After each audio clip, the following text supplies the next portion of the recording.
बिस्मिल्लाहिर्रहमानिर्रहीम। अस्सलाम वालेकुम नादरीन, आप यूट्यूब चैनल देख रहे हैं, मैं इमरान ख़ान हूँ। नादरीन, सबसे पहले बलूचिस्तान में इस वक्त जब मैं ये वीडियो रिकॉर्ड कर रहा हूँ तो अभी इतला आई है और ये खौफनाक सूरत हाल है, क्योंकि अभी पाकिस्तान की मीडिया ने इसको कंफर्म नहीं किया। बलूचिस्तान से पाकिस्तान का मीडिया ज़्यादा रिपोर्टिंग करता नहीं है और जो लोग रिपोर्टिंग करते हैं उन्हें मुश्किलात का सामना भी रहता है।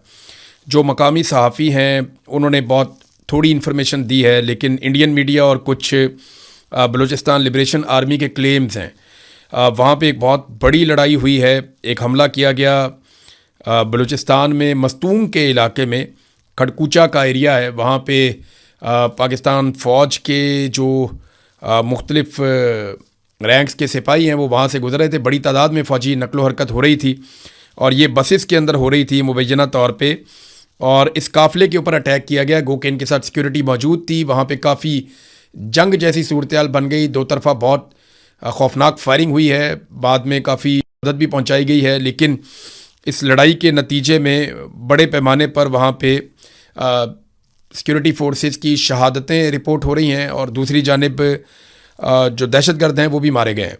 अभी दोनों तरफ से जो है वो क्लेम आ जाएंगे थोड़ी देर के बाद।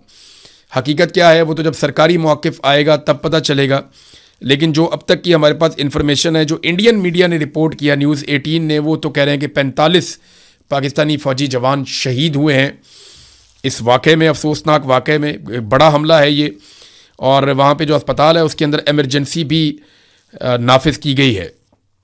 इसमें जो अपडेट्स आएंगी वो मैं आपके साथ शेयर करूँगा, लेकिन जो नक्शा है वो इंतहाई खौफनाक है जो खींचा गया है। मुख्तलिफ न्यूज़ देने वालों ने जो बताया अब तक, जो सोशल मीडिया के ऊपर इंफॉर्मेशन है वो भी बड़ी खौफनाक मंजरकुशी कर रही है, लेकिन तफसीलात हमें पता चलेंगी। और दूसरी जानब सिक्योरिटी फोर्सेस भी अपना ऑपरेशन जारी रखे हुए हैं बलूचिस्तान के मुख्तलिफ इलाकों में, और उस ऑपरेशन में या जो ऑपरेशन हो रहे हैं उनमें अब तक मुबैना तौर पर 100 से ज़ायद दहशतगर्द मार दिए गए हैं। अच्छा, इसमें जो दहशतगर्द मारे जा रहे हैं उनमें BLA वालों से भी लड़ाई चल रही है सिक्योरिटी फोर्सेस की, और TTP के साथ भी लड़ाई चल रही है, और दीगर अलग अलग ग्रुप्स हैं जिनके साथ लड़ाई चल रही है।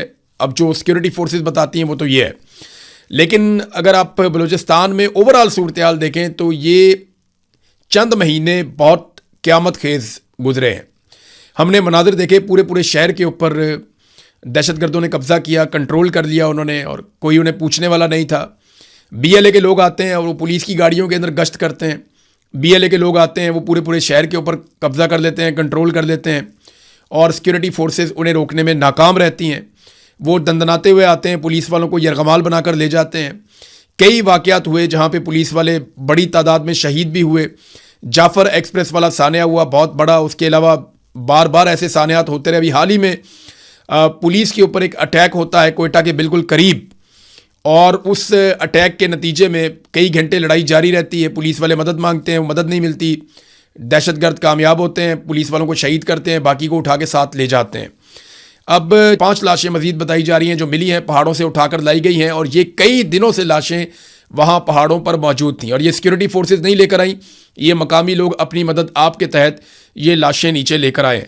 ये लाशें नीचे कैसे आई थीं इसके बारे में अब हमारे पास मुस्तनद खबरें आना शुरू हो गई हैं, और इसके हवाले से जो लोग लाशें लेकर आए उन्होंने बताना शुरू किया है कि एक्चुअली उस दिन हुआ क्या था। ये जनाब बताते हैं कि बाकायदा दहशतगर्दों के साथ बातचीत हुई थी, और मकामी लोगों ने बातचीत करने के बाद दहशतगर्दों ने उनको इजाज़त दी कि आप आएँ और आकर अपनी लाशें उठा लें, जो पुलिस वाले हैं उनकी। और लाशें उठाने के लिए शराइत ये रखी गई थी कि नौजवान नहीं आएंगे। तो उन्होंने बताया जी कि नौजवान नहीं गए, बल्कि वो लोग गए जिनकी सफ़ेद दाढ़ियाँ थीं लाशें उठाने के लिए, और ये शाम का वक्त था। अब कई लोगों ने इंटरव्यू देकर चीज़ें काफ़ी क्लियर कर दी हैं। अब ज़ैनुल्लाह के साथ मौजूद शेर अली बताते हैं कि जैसे जैसे वो आगे बढ़ते गए, रास्ते के दोनों तरफ मुसल्लह अफराद खड़े हुए उनको दिखाई दे रहे थे। उन्होंने गाड़ियाँ रोकी, हमारी तलाशी ली और कहा कि मोबाइल फ़ोन इस्तेमाल नहीं करना और ज़्यादा बातचीत नहीं करनी, लाशें उठाओ और निकलो। मुसल्लह अफराद ने उन्हें कहा कि अंधेरा होने का इंतज़ार करें। मगरिब की नमाज के बाद तकरीबन 8 मुसल्लह नौजवान आए और उन्हें अपने साथ पैदल लेकर चल पड़े, और कई मिनट पैदल चलने के बाद वो एक तंग रास्ते पर चलने लगे, और उन्होंने कहा जी कि मुख्तलिफ जगहों पे लाशें पड़ी हुई थी। एक जगह पे 11 और दूसरी जगह पे 10, कुल 21 लाशें। 3 दिन की शदीद गर्मी में लाशों की हालत बहुत ख़राब हो चुकी थी। कई चेहरे इस काबिल नहीं रहे थे कि उन्हें पहचाना जा सके। हमने गाड़ियों में पहले प्लास्टिक बिछाया, फिर एक एक करके लाशें रखना शुरू की। हर गाड़ी में 7 लाशें रखी गईं और उन्हें रस्सी से मजबूती के साथ बांध लिया। शेर अली बताते हैं कि ये मुसल्ला अफराद 19 से 20 साल के नौजवान थे जो पश्तो बोल रहे थे, लेकिन ये पश्तो उनके अपने इलाके की नहीं थी, ये कहीं और से आए हुए लोग थे। अब इन्हें कौन लेकर आया, किसने लाकर वहां बसाया, इसके बारे में कोई समझ नहीं आ रही। फिर उन्होंने कहा जी कि उन्होंने सवाल किया कि ये भी पश्तो, तुम भी पश्तून हो, तो तुम खुद को तालिबान और तहरीके तालिबान कहते हो, इतनी गोलियां क्यों मारी हैं? ये सवाल उन्होंने बात पूछी। तो शेर अली ने बताया कि उनका जवाब था कि ये हमारे मुशरान का हुक्म था, जो ज़्यादा बोलता था हम उसके मुंह पर गोली मारते थे, जो भागने की कोशिश करता था उसकी टांगों पर गोली मारते थे। और तालिबान ने कहा कि उन्होंने पुलिस एहलकारों को हथियार डालने को कहा था, लेकिन उन्होंने इनकार किया, इसलिए लड़ाई हुई और सबको मार दिया गया। नाज़रीन जी, बहुत खौफनाक सूरत हाल है। मैं ये सारी रिपोर्ट आपको पढ़ के सुनाऊं तो आप हैरान हो जाएंगे, आपकी आंखों में आंसू आ जाएंगे। ये इस तरीके से मारा गया वहाँ पे, और फिर उनकी लाशों को मसख किया गया, उनके ऊपर तेज़ाब फेंका गया।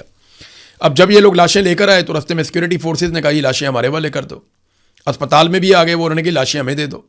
वजह ये थी कि अगले दिन आर्मी चीफ ने और वज़ीर आज़म ने इज्तिमाई नमाज जनाजा में शिरकत करनी थी, तो लवाहिकीन बिफर गए। उन्होंने कहा जी आपको लाशें हम क्यों दे दें? आप 3 दिन तक लाशें वहाँ पहाड़ों में सड़ती रहीं, आप उठाने नहीं गए। और दावा आपने ये कर दिया कि जनाब हमने कामयाब ऑपरेशन कर दिया है। दावा आपने ये कर दिया कि हमने यरगमाली सारे रिहा करवा लिए हैं। यरगमाली तो सारे शहीद हो गए हैं, आपने किसको रिहा करवाया था?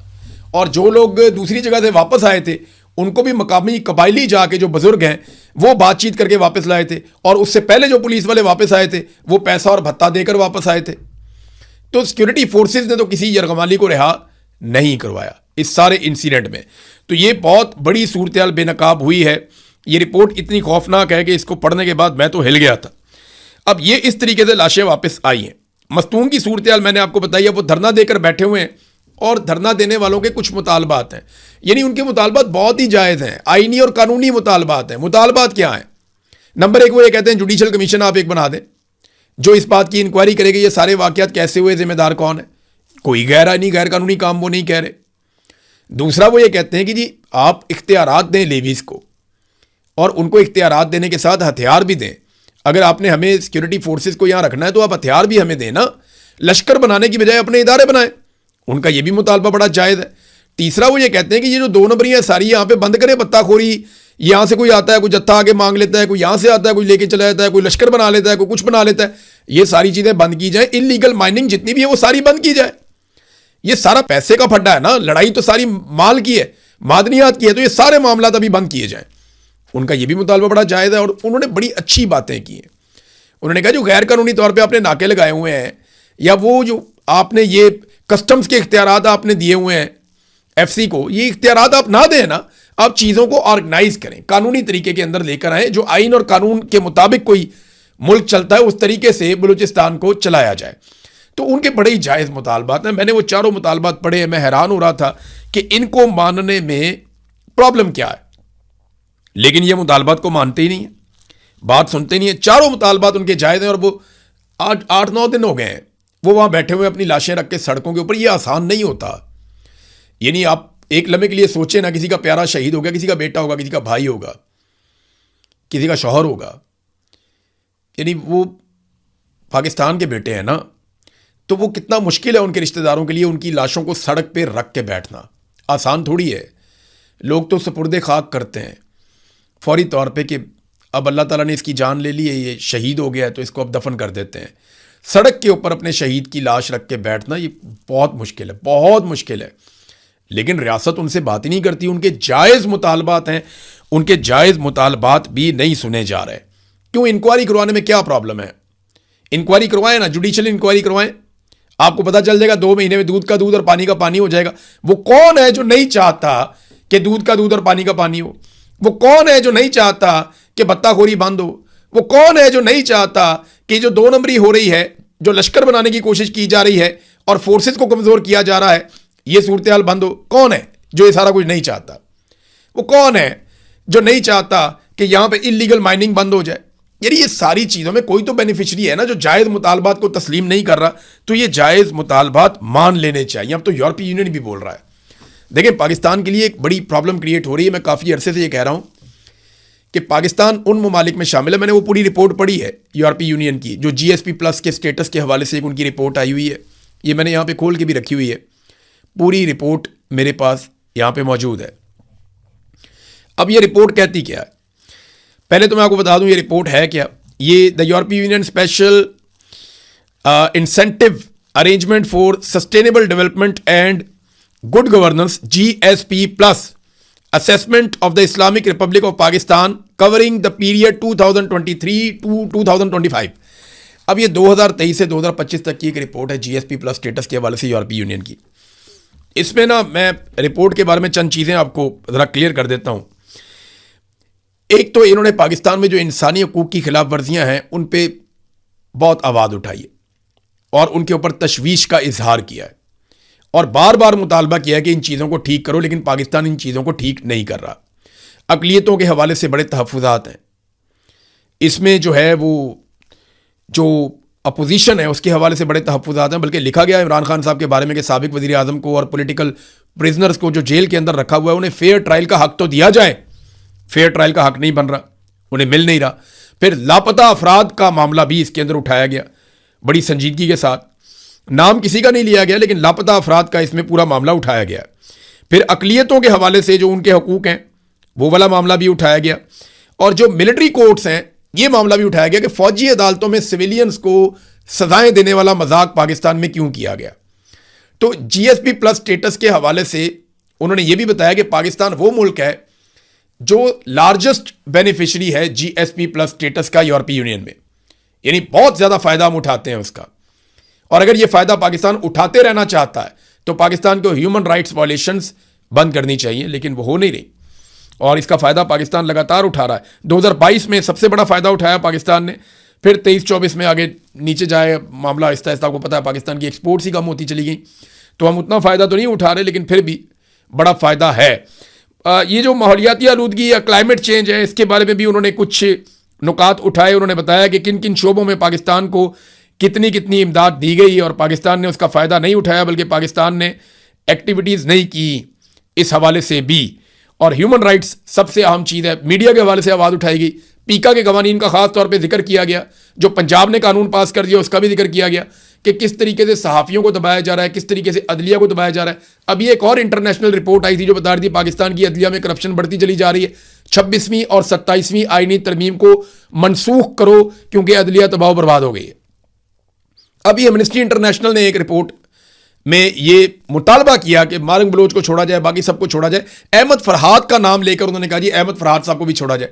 अब प्रॉब्लम यह है कि पाकिस्तान की मिलिट्री एस्टेब्लिशमेंट लगातार अहमद फरहाद पे दबाव डाल रही है कि जनाब आप ये स्टेटमेंट दें और घर जाएं, आप एक बयान दें जॉइंट अवामी एक्शन कमेटी के खिलाफ और आप अपने घर जाएं। तो वो भाई ये बात मानते नहीं है।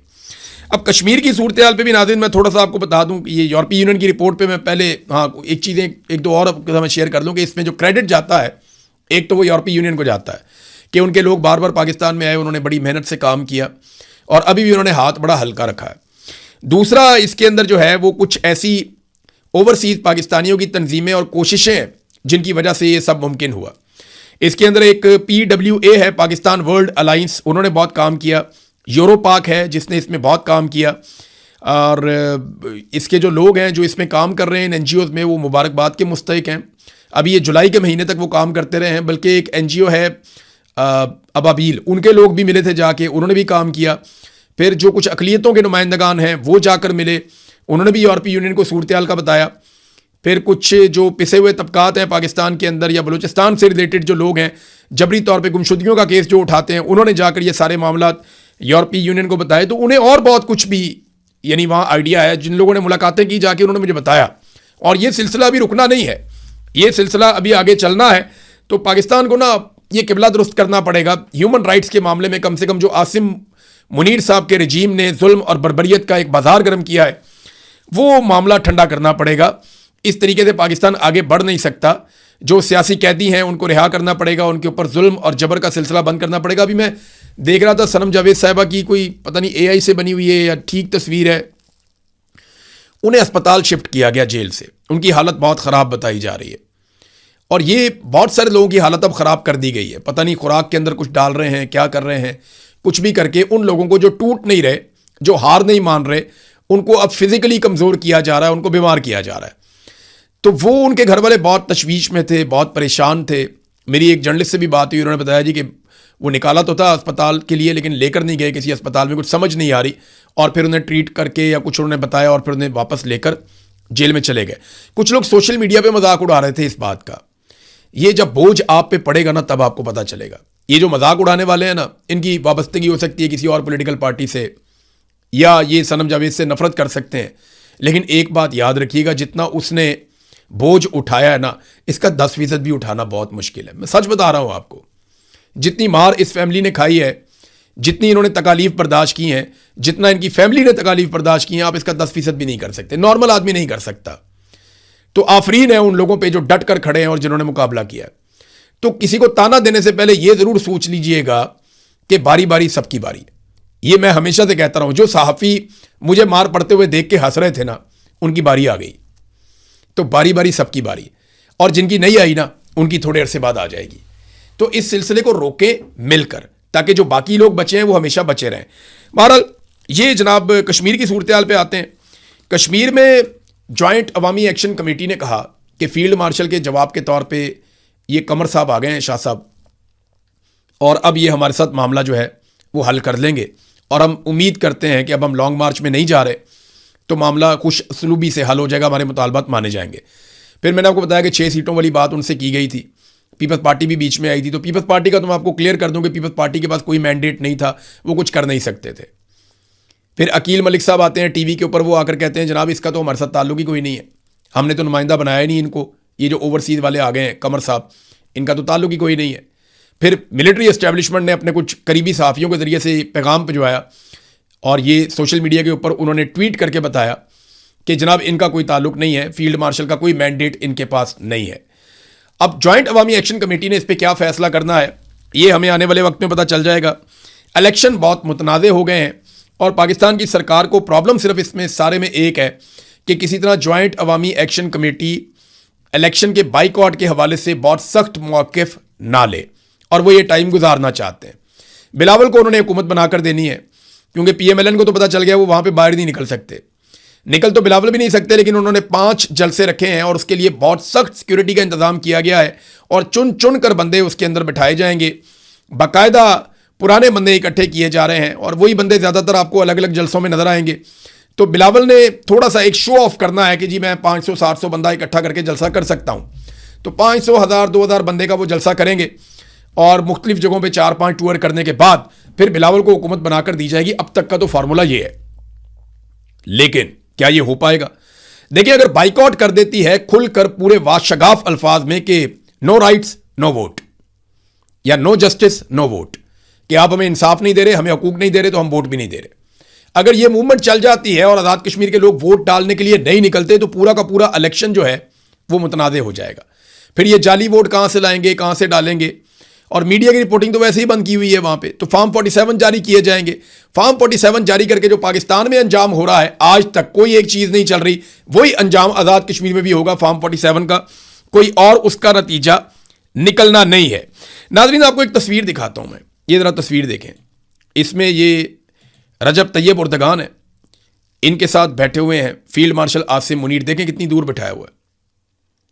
ये है वो जगह जहां पे एक सरबराह मुमलिकत के सामने आर्मी चीफ बैठता है। पाकिस्तान में तो शहबाज शरीफ साहब अपने से एक कदम आगे रखते हैं। बाज़ औक़ात ईरान के दौरे पर गए तो फील्ड मार्शल बीच में थे, एक तरफ नायब वज़ीर आज़म, एक तरफ वज़ीर आज़म, तो वो उनको प्रोटोकॉल ज़्यादा देते हैं। लेकिन जब फ़ौजी मिल रहे थे फील्ड मार्शल आसिम मुनीर से, तो उन्होंने काफ़ी प्रोटोकॉल दिया। लेकिन जब उर्दगान मिले हैं तो उर्दगान ने वहाँ दूर बिठाया। तो कम से कम 2016 में जब फ़ौजी बगावत हुई तुर्की में, और फ़ौजी बगावत को कुचल दिया अवामी ताकत के साथ तैयब उर्दगान ने, तो उसके बाद उन्होंने ये ज़रूर सीख लिया कि वर्दी वाले आदमी को कहाँ बिठाना है, और जो अवामी मुंतखब नुमाइंदा है उसे कहाँ बिठाना है। मारंग बलोच साहबा ने नाज़रीन अपील दायर कर दी है बलूचिस्तान हाई कोर्ट में अपनी सज़ा के ख़िलाफ़। हम उम्मीद करते हैं कि उन्हें वहाँ पर इंसाफ मिले और उन्हें रिहाई मिल जाए, क्योंकि जब आप बलूचिस्तान में सियासी आवाज़ों को कुचलेंगे, ह्यूमन राइट्स की आवाज़ों को कुचलेंगे, तो फिर बंदूक वाले आगे आएंगे। तो बेहतर ये होता है कि आप नौजवानों को बंदूक के बजाय कलम से या आवाज़ से लड़ना सिखाते हैं और आप इस बात की कदर करते हैं। इसी को पॉलिटिक्स कहते हैं, इसी को कहते हैं कि उम्मीद आपने लोगों की टूटने नहीं देनी। जब आप लोगों की उम्मीद तोड़ देते हैं तो फिर लोग हथियार उठाते हैं। अब ये मैं मनाजिर देख रहा हूँ बलूचिस्तान में, जिस तरीके से एहतजाजी रैलियाँ निकलना शुरू हो गई हैं।